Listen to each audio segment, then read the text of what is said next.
আসসালামু আলাইকুম। আজকে আপনাদের সাথে হ্যাবিটের একটি হেডফোন নিয়ে কথা বলবো। হেডফোনটির মডেল হচ্ছে হ্যাবিট গেম নোট HV-S2032D। এটি একটি গেমিং হেডফোন। এটি অবশ্য আমি অলমোস্ট 1 বছরের বেশি ইউজ করে ফেলেছি। আজকে আপনাদের সাথে কথা বলবো এটি কেন কিনবেন অথবা কেন কিনবেন না।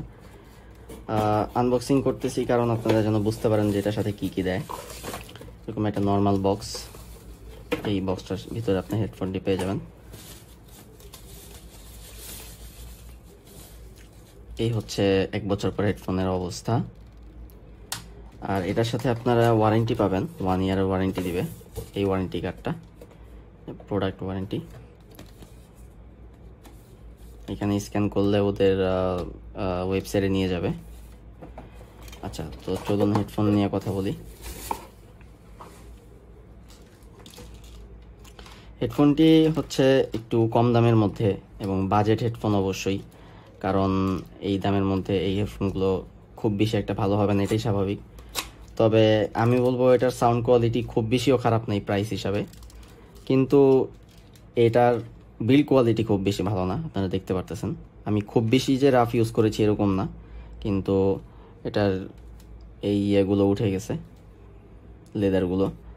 অ্যান্ড এইটার যে সাউন্ড কমানো বাড়ানো, এই জিনিসটা হচ্ছে একটু হ্যান্ডেল করে নিতে হয়, ম্যানেজ করে নিতে হয়। কারণ হচ্ছে দেখা গেছে যে আপনি যদি একটু বেশি কমে দেন তাহলে হচ্ছে এইটার সাউন্ড একটু কমে বেড়ে যায়। এটা অনেকে মনে করবে যে এটা ফিচার্স, যদি এটা কোনো ফিচার্স না। আর তারের কোয়ালিটি ভালো অন্যান্য হেডফোনে যেমন হয়, তবে হয়তো আর একটু ভালো দিতে পারতো, বাট এই প্রাইসে ইটস ওকে। 3টি জ্যাক পাবেন, একটি হচ্ছে মাইকের জ্যাক, একটি হচ্ছে আপনার হেডফোনের জ্যাক, আরেকটা হচ্ছে ইউএসবিটা হচ্ছে লাইটিং, আর এটা হচ্ছে 3.5 mm এর। আর এটা অবশ্য লাইট জ্বলে, আমি আপনাদেরকে দেখাবো একটু পরেই। এটা হচ্ছে Mike, and I must say that Mike খুব বেশি যে কল কোয়ালিটি যে ভালো এরকমও না। মাইকটা নর্মাল, মানে এই প্রাইসে চলে, মোটামুটি ভালোই চলে, বাট নট দ্য বেস্ট। আর লাইটিংটা আমি আপনাদের কানেক্ট করে দেখাচ্ছি। তো এই হচ্ছে লাইট লাইট একটা কালারই জ্বলবে, এটা হচ্ছে রেড কালার, এরকমই। লাইট অফ করে দেখাবো যে কতটুকু আলো জ্বলে। আমার মনে হয় RGB অনেকগুলো কালারের থেকে এটাই ভালো লাগে, কারণ একটা কালার জ্বলে থাকে। তো এই হেডফোনটির হচ্ছে মাইক্রোফোনের যে সিস্টেমটা রয়েছে 6.0 এবং 5 mm তার। এটার এই হেডফোনের তারটি মোটামুটি ভালোই বড়, অনেক দূর পর্যন্ত আপনারা কানেক্ট করতে পারবেন।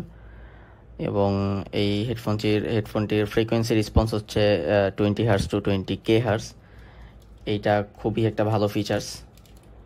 অ্যান্ড যদি কেউ বলেন যে এই প্রাইসে একটা ভালো হেডফোন দরকার যেটা দিয়ে আপনারা গেমিং করবেন, হ্যাঁ, সাউন্ড কোয়ালিটি অবশ্যই আমি আপনাদেরকে শোনাতে পারবো না, কিন্তু সাউন্ড কোয়ালিটি অনেক ভালো এই প্রাইসের মধ্যে, এটা অনেক ভালো।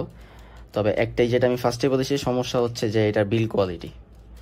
হ্যাঁ, যদিও এটা এখন আবার লাগানো যায়, যদি কেউ এটা মনে করেন যে না, আমি সমস্যা নাই, 1 বছর অথবা 1.5 বছর ইউজ করার জন্য একটি হেডফোন দরকার, তাহলে অবশ্যই আপনারা এটা নিতে পারেন।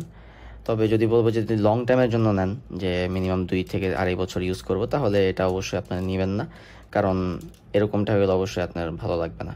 আর প্রাইসটা আমি যেটা দিয়ে কিনেছিলাম সেটা দিয়ে এখন অবশ্যই আপনারা পাবেন না, এই জন্য প্রাইস দেখে নেবেন এখন কত আছে। আর এটা 1 ইয়ারের ওয়ারেন্টি থাকবে, এটা অফিসিয়াল ওয়ারেন্টি, যেটা ওয়ারেন্টি কার্ডও দিয়ে দেয় সাথে। এই হেডফোন নিয়ে যদি কোনো কোশ্চেন থাকে তাহলে অবশ্যই করতে পারেন। আমি আমার এক্সপিরিয়েন্সটি শেয়ার করলাম, আপনারা আপনাদের এক্সপিরিয়েন্স শেয়ার করবেন, অ্যান্ড যদি কোনো মন্তব্য থাকে অবশ্যই শেয়ার করবেন। সো বাই, আসসালামু আলাইকুম।